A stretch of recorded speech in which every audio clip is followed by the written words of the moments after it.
بسم اللہ الرحمن الرحیم۔ السلام علیکم۔ حضرت ابن عمر رضی اللہ عنہ سے روایت ہے، ایک شخص نبی کریم صلی اللہ علیہ وسلم کی خدمت میں حاضر ہوا اور عرض کیا، اے اللہ کے رسول، مجھ سے ایک بڑا گناہ ہو گیا ہے، کیا اس سے توبہ کی کوئی شکل ہے؟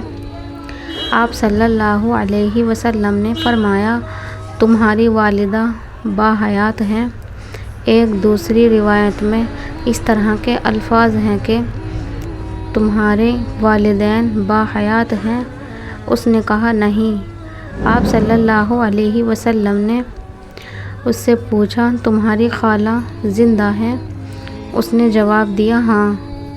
اس پر آپ صلی اللہ علیہ وسلم نے فرمایا، خالہ کے ساتھ اچھا برتاؤ کرو، اس سے تمہارے گناہوں کا کفارہ ہو جائے گا۔